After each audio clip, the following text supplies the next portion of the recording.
얘들아 안녕? 여자들이 함부로 넘 보지 못하는 미남이 형이야. 오늘은 여자를 빠르게 섹파로 만들 수 있는 방법에 대해서 다뤄줄 거야. 섹파라 말 그대로 사귀지 않으면서 너희가 원할 때 뜨밤만 보낼 수 있는 여자를 뜻해. 살아 움직이는 리얼돌 정도로 생각하면 되겠지. 이런 여자들이 너희의 주변에 여러 명 있어야 신작 야동을 찾거나 안마방 혹은 미아리 방패총 갈 필요 없이 언제든지 뜨밤 보낼 수 있으니까 개꿀이겠지. 대부분 남자들이 가장 크게 착각하는 건 초반에 여자와 파트너십을 맺고 서로가 파트너인 걸 인지한 뒤 뜨밤을 보내야 된다고 생각하는 거야. 그래서 초반에 여자한테 파트너 제의를 하게 되는데, 이때 여자가 텍사스촌 여자보다 오픈 마인드일 경우에는 파트너십을 맺을 수 있지만 일반적인 여자의 기준에서는 이런 쌈마이 제의를 받으면 일단 기분이가 나쁘기 때문에 뜨밤은커녕 너희와 관계 자체를 끊어버릴 수 있어. 그래서 섹파는 눈에 안 보이는 빌드업이 굉장히 중요한 거야. 섹파를 만들려면 우선 너희가 여자와 뜨밤을 나눈 사이가 돼야 돼. 아직 뜨밤도 못했는데 파트너 만들 생각부터 하는 거 정신병이라고 얘들아. 여자와 뜨밤을 나눴으면 첫 번째로 해야 될 거 그 여자와 사귀는 사이가 되는 거야. 이때 실제로 사귀는 게 아니라 표면적으로만 사귀는 사이가 되면 끝이야. 일단 사귀는 사이가 돼야 여자가 너희를 더 자주 보게 될 확률이 높아지고, 뜨밤 직후에 너희가 관계 정리를 우선적으로 해줬기 때문에 여자가 감정적인 투자를 하게 될 가능성이 커. 그 다음은 정기적인 만남이야. 너희는 주 1, 2회는 여자를 만나줄 필요가 있어. 이때 너희가 일반적인 데이트라고 생각하고 만나는 게 아니라 최대한 너희가 뜨밤 보낼 장소와 가까운 곳에서만 만나는 게 포인트야. 예를 들면 너희의 자취방, 모텔 비용이 싼 곳, 술집이 많은 곳 정도가 되겠지. 너희가 만날 때마다 뜨밤 보낼 수 있는 환경을 최적화시키는 게 우선이야. 그리고 더 중요한 포인트는 너희가 만나는 장소가 여자의 행동 반경에 가까운 곳이 아닌 너희의 행동 반경에 가까운 장소이기 때문에 여자는 너희를 만날 때마다 상대적으로 너희보다 감정 투자를 더 할 수밖에 없어. 그 다음 해야 되는 건 너희가 여자와 술 한잔 한 뒤 뜨밤 보내는 걸 반복하는 거야. 우선적으로 너희는 술을 좋아하고 다양한 술집에서 술 마시는 걸 좋아하는 사람이라는 걸 여자한테 얘기해. 이렇게 초반에 얘기해 놓으면 너희가 여자를 만났을 때 매번 술을 마시더라도 여자는 딱히 뭐라고 할 명분이 없고, 이 남자는 원래 이런 스타일인가 보네 라는 생각에 다른 데이트를 하지 않더라도 딱히 불평불만 하지 않을 거야. 자, 여기에서 너희가 술을 못 먹는 남자거나 섹파 만들려는 여자가 술을 못 마시는 경우에는 형이 예전에 헌미남 시리즈에서 다뤄줬으니까 스스로 찾아서 참고해봐. 그 정도까지는 너희가 하는 노력이라도 해라 하! 이런 식으로 만날 때마다 여자와 술 마시고 뜨밤을 보내는 사이가 됐으며, 이제는 데이트를 밖에서 하는 게 아닌 뜨밤을 보낼 수 있는 장소로 점점 바꿔줘야 돼. 일단 너희가 자취를 하는 경우에는 여자한테 집에서 오붓하게 보내고 싶다 정도로 얘기하고 만나면 되고, 자취방이 없이 모텔에 가야 되는 경우에는 여자한테 호캉 싸는 느낌으로 같이 보내고 싶다 정도로 얘기한 뒤에 만남을 제의하면 돼. 뜨밤 보낼 장소에서의 만남의 비중을 높인 뒤에 너희가 해야 될 건 여자와 레포를 쌓는 거야. 지금까지는 매번 술집 이후에 뜨밤만 보냈으니 넷플릭스로 영화를 보거나 배달음식 시켜서 같이 밥을 먹거나 와인이나 샴페인을 마시면서 공부하는 느낌으로 가는 게 좋아. 그리고 같이 있는 시간이 밖에 있을 때보다 훨씬 많을 수밖에 없으니 뜨밤 횟수도 자연스럽게 늘 수밖에 없다고. 이걸 반복하는 게 섹파 만드는 1차 빌드업이야. 이후에 2차 빌드업에서는 너희가 감정 투자를 줄인 뒤에 여자의 감정 투자를 극대화시켜서 빠르게 섹파 만드는 방법을 다뤄줄 테니까 구독, 좋아요, 알림 설정하고 존버하고 있어. 얘들아 안녕? 여자를 자지러지게 만드는 미남이 형이야. 오늘은 전편에 이어서 여자를 빠르게 섹파로 만들 수 있는 방법에 대해서 다뤄줄 거야. 형이 저번에 여자를 섹파로 만들려면 파트너 제의를 하는 게 아니라 뜨밤을 나눈 이후에 일단 표면적으로 사귀는 사이가 먼저 돼서 여자가 감정 투자를 할 수 있게 만들고, 너희의 행동 반경에 가까운 곳에서만 데이트를 진행하면서 만날 때마다 매번 뜨밤을 보내라고 했잖아. 그 뒤에는 굳이 밖에서 만나는 게 아니라 너희가 뜨밤을 보낼 수 있는 장소인 자취방이나 호텔에서만 데이트하면서 빠르게 레포를 쌓으라고 했어. 우선 같은 공간에 오래 있을수록 더 많은 뜨밤을 보낼 수 있겠지. 자, 이런 식으로 너희가 여자와 레포를 잘 쌓았으면 이제부터는 너희의 감정 투자를 줄이면서 여자의 감정 투자를 극대화시켜주기만 하면 돼. 너희는 돈, 시간, 감정 이 세 가지만 기억해. 이 세 가지의 투자를 줄이면서 여자의 투자를 늘리게 만들면 누구나 쉽게 섹파로 만들 수 있다고. 그리고 무지성으로 투자를 줄이면서 여자가 눈치채게 만드는 방법이 아니라 너희의 솔직함을 무기로 삼고 대놓고 여자한테 얘기하면서 여자가 들어줄 수밖에 없게 만드는 게 포인트야. 우선 돈 투자를 줄이는 방법부터 알려줄게. 일단 너희가 돈을 안 쓰려는 스탠스를 취하면 여자 입장에서는 박영규급 짠돌이로 오해하면서 너희에 대한 투자를 줄일 수 있기 때문에 최대한 돈이 없다는 식으로 빌드업을 쌓아서 자연스럽게 여자가 낼 수밖에 없는 구조를 만들어줘야 돼. 예를 들어서 오빠가 솔직히 너한테 허심탄회하게 얘기하고 싶은 게 있다. 오빠는 너를 너무 사랑하고 아껴주고 싶은데 최근에 투자를 해야 될 곳이 생겨서 빤스까지 팔고 지금 투자한 상태다. 그래서 너한테 더 잘해주고 싶지만 요즘 금전적으로 힘든 상황이라서 괜히 혼자서 이런 거 생각하는 것보다 누구보다 신뢰하고 사랑하는 너한테만큼은 솔직하게 털어놓고 싶었다. 추후에 투자가 잘 돼서 오빠가 잘 되면 앞으로 더 너한테 잘하겠다 정도로 얘기해. 너희가 래퍼를 잘 쌓고 지금까지 떡점을 잘 쌓았으면 여자 입장에서는 솔직하게 얘기한 너희를 리스펙해주면서 그런 건 중요하지 않고 어차피 내가 잘하면 된다 라는 식으로 나올 확률이 굉장히 높기 때문에 자연스럽게 금전 투자를 줄이면서 여자의 금전 투자가 늘 수 있게 되는 거야. 자, 이렇게 되면 일단 그 여자를 만날 때 금전도 안 쓰면서 뜨밤까지 보낼 수 있으니 개이득이라고. 두 번째, 시간은 너희가 돈이 없는 걸 명분으로 지금은 열심히 돈을 벌면서 일해야 되는 상황이란 걸 얘기하면서 최대한 바쁜 척 하기만 하면 끝이야. 예를 들어서 그래서 오빠가 지금 일에만 집중해야 되는 상황이라 많이 바쁜 상황이다. 그럼에도 사랑하는 너를 만나는 건 나한테도 힐링되는 일이니 나는 내가 조금 무리하더라도 널 만나고 싶다. 짧은 시간이라도 좋으니까 일단 오빠가 평일에는 잠을 못 자도 상관없으니 일을 어떻게든 땡겨서 시간 만들어 볼 테니까 옆에서 너도 나의 힘이 되어달라 정도로 얘기하면서 빌드업을 쌓으면 돼. 이렇게 빌드업을 해놓으면 당연히 여자는 너희가 바쁜 시간을 쪼개서 자기를 만나는 거라는 생각을 하게 되고 너희가 의도한 데이트에 불만 없이 따를 가능성이 커. 자, 이렇게 되면 너희가 다이렉트로 시간 없으니 맥주 한 잔 간단하게 하고 뜨밤 보내자고 해도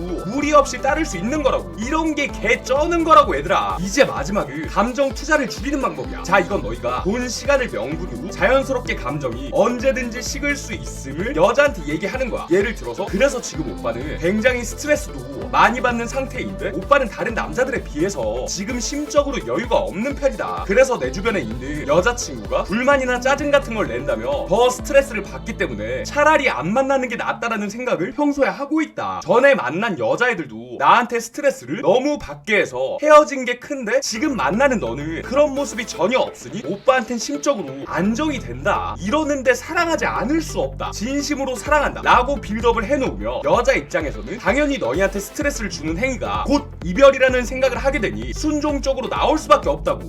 얼마나 개쩌는 스킬이냐 얘들아. 감정 투자를 많이 한 사람일수록 더 상대방한테 헤어나올 수 없게 되는 법이야. 이런 식으로 너희가 빌드업을 잘 해놓고 오랫동안 만남을 유지한다면 너희가 원할 때 맛있는 거 먹고 뜨밤까지 보낼 수 있는 아주 좋은 섹파가 되는 거라고. 다음 시간에는 더 개쩌는 팁들 많이 다뤄줄 테니까 구독, 좋아요, 알림 설정하고 존버하고 있어. 여자랑 성관계가 끝나고 너네가 딱히 사귀고 싶은 마음은 안 드는데 여자가 명기라서 파트너 정도로만 남기고 싶다라는 생각 들면 무조건 이렇게 하면 돼. 이런 건 다 눈에 안 보이게 해야 되는 거야. 대부분 남자들이 여자를 섹파로 남기고 싶을 때 대놓고 그냥 파트너 관계 하자 라고 얘기하는데 진짜 개방적인 1% 여자라면 너네가 파트너 하자고 했을 때 할 가능성이 높지만 그게 아닌 이상은 대부분 쌍욕 받거나 차단 받거나 할 거야. 어떤 식으로 섹파를 쉽게 만드는지 수백 명의 수강생과 수천 개의 후기가 증명하는 이 형이 알려줄게. 잘 따라와. 어제보다 오늘 더 맛있어졌니 얘들아? 큰 걸 사랑해서 카메라도 대물 렌즈만 쓰는 남자 미남이 형이야. 오늘은 평범한 여자도 성관계 파트너 쉽게 만드는 개 사기 스킬에 대해서 알려줄 거야. 대부분 남자들이 사귀고 싶은 여자가 아닌 이상 파트너로 남기고 싶은데 방법을 잘 모르니까 대놓고 여자한테 섹파 하는 거 어때? 라고 물어보는데 개방적인 여자라면 흔쾌히 응할 수도 있지만 그렇게 개방적인 여자들이 흔치 않기 때문에 너네가 눈에 안 보이게 파트너 관계로 만들어주는 게 좋아. 파트너 관계로 만나다가 만나면 만날수록 여자가 괜찮으면 너네가 연애를 해도 좋으니까 오늘 영상 집중해서 보길 바란다. 어떤 식으로 만드는지 알려줄게. 지금부터 집중해. 일단 너네가 파트너 사이로 가려면 먼저 성관계를 진행한 상태여야겠지? 이때 너네가 해야 될 첫 번째 스킬은 진심으로 사귀고 싶다. 일단 너는 여자랑 사귈 생각이 없더라도 여자한테 먼저 사귀자라고 얘기해. 이건 너네가 여자를 더 만날 수 있는 명분을 주는 것 뿐이야. 여자 입장에서도 너네가 성관계가 끝나고 아무런 반응이 없으면 먹버 당했다라고 생각할 수 있고 이런 생각 든 여자는 너네랑 더 이상 만날 생각을 안 한단 말이야. 이때 사귀자라는 얘기를 먼저 해놓으면 여자가 사귀자 라는 답변을 할 수도 있고 아니면 아직은 사귀는 건 아닌 것 같고 더 만나보자 라는 반응이 나오게 될 거야. 결국에 두 가지 반응 다 너네가 더 만날 수 있는 환경을 조성해 놓는 거라서 좋은 거야. 두 번째 스킬은 무조건 저녁에 만나서 술자리 데이트. 너네가 마음이 없기 때문에 여자랑 굳이 영화관 데이트하고 밥 먹고 이런 의미 없는 시간은 안 만드는 게 좋아. 파트너를 만들 때 너네는 무조건 저녁에 술자리로 이어지는 데이트만 하면 돼. 어차피 한번 성관계한 여자고 표면적으로 썸을 타거나 사귀고 있는 여자이기 때문에 성관계까지는 문제없이 없이 이어질 수 있을 거란 말이야. 이걸 계속 반복해주는 게 좋아. 여기에서 여자가 너네 데이트 방식에 대해서 딱히 문제 삼지 않고 매번 가볍게 술자리 후 성관계로 이어지면 여자 스스로도 파트너 정도구나 생각하게 되는 거고, 만약 여자가 매번 술 먹고 성관계하는 이 데이트 방식에 불만을 토로하면 한두 번 영화관이나 식사하는 데이트 정도를 넣어주고 다시 술자리 데이트만 하는 게 좋아. 이 파트너 만드는 법은 시간이 없으니까 2부 정도로 나눠서 형이 영상 제작할 거야. 전편에 이어서 개방적인 마인드를 가진 여자를 성관계 파트너로 만드는 게 아니라 너네들이 만나는 99%의 평범한 여자도 파트너로 만드는 대사기 스킬에 대해서 알려줄 거야. 너네가 오늘 파트까지 완벽하게 숙제해서 그대로만 하더라도 만나는 여자마다 더 쉽게 성관계 파트너로 만들 수 있을 거야. 이때 너네가 마음에 드는 여자라면 연애를 해도 좋고 딱히 파트너로 안 만들어도 돼. 그럴 땐 머리 굴리지 말고 너네가 좋아하면 잘해줘라 얘들아. 어떻게 하면 성관계 파트너로 쉽게 만드는지 수백 명의 수강생과 수천 개의 후기가 증명하는 이 형이 알려줄게. 잘 따라와. 어제보다 오늘 더 맛있어졌니 얘들아. 이쁜 여자라면 무조건 얼싸하는 남자 미남이 형이야. 전편에 이어서 평범한 여자도 섹파로 만드는 개 사기 스킬에 대해서 알려줄 거야. 이 스킬을 쓸 때는 일단 너네가 여자에 대해서 딱히 연애하고 싶을 정도의 여자는 아니라는 생각이 들면서 여자랑 어느 정도 궁합이 맞아서 성관계만 하는 여자로 남기고 싶을 때 쓰면 돼. 빠르게 알려줄게. 지금부터 집중해. 세 번째 스킬은 집 데이트의 비중을 높인다. 너네가 두 번째 스킬로 어느 정도 여자와 성관계를 많이 진행했으면 이제는 너네가 집 데이트의 비중을 높이는 게 가장 베스트야. 실제로 성관계만 할 건데 굳이 밖에 나가서 데이트할 필요는 없잖아. 이때 집에서 데이트 하자보다는 너네가 집에서 맛있는 거 해주고 싶다, 혹은 집에 괜찮은 술이 있다 정도로 얘기하면서 자연스럽게 집 데이트 하는 비중을 높여줘. 그리고 모든 마무리는 당연히 성관계겠지? 집이 없으면 간단히 모텔 대실에서 배달 음식 데이트 하거나 여자가 자취하는 거면 여자 집에서 데이트 해도 돼. 이때 더 너네가 여자를 파트너로 만들려면 성관계를 잘하는 것도 있지만 집에 같이 있을 때 쇼핑도 하러 가고, 여자 자취방이면 너네가 청소도 해주고 나름 인간적인 모습들을 보여줘. 이래야 떡정이나 일반적인 정도 쌓이면서 더 쉽게 파트너로 갈 수 있다. 네 번째 스킬은 일주일에 한 번 혹은 한 달에 한 번. 지금까지 스킬들을 너네가 잘 사용했으면 어느 정도 그 여자와 성관계에 대해서 프리해졌을 거야. 이때 너네가 만남과 연락의 횟수를 일주일에 한 번에서 한 달에 한 번 정도로 줄여야 돼. 만약 여자가 너무 괜찮으면 너네가 일반 연애 하듯이 연락을 주고받고 만나서 데이트해도 되지만 지금은 파트너로 만드는 방법이니까 배제하자. 여자 스스로도 이 남자하고 진지한 관계는 아니라는 걸 스스로 깨닫게 함과 동시에 너네가 지금까지 스킬들로 보여줬던 모습들도 있고 그만큼 정도 들기 때문에 너가 나쁜 남자는 아니구나라는 생각 무조건 하게 된단 말이야. 그래서 만남은 계속 유지가 될 거야. 이걸 장기적으로 계속해. 만나서 성관계하고 또 어느 정도 연락 안 하고 이걸 반복하다 보면 여자가 남자친구가 생기더라도 꼴릴 때 너네랑 몰래 떡치던지, 너네도 마찬가지로 여자친구가 있더라도 여친이랑 대판 싸웠을 때 만나서 떡치는 이런 파트너 관계가 눈에 안 보이게 돼 있는 거야. 이 정도로 너네가 여자랑 파트너 관계가 만들어지면 이땐 실제로 우리 그냥 파트너 하자 라고 제의하더라도 쿨하게 응할 가능성이 높아. 이때는 너네가 더 야하고 은밀한 성관계를 그 여자랑 하면 돼. 오늘 영상은 여기서 마무리하도록 할게. 구독과 좋아요, 알림 설정 누르고 어제보다 오늘 더 맛있어지자.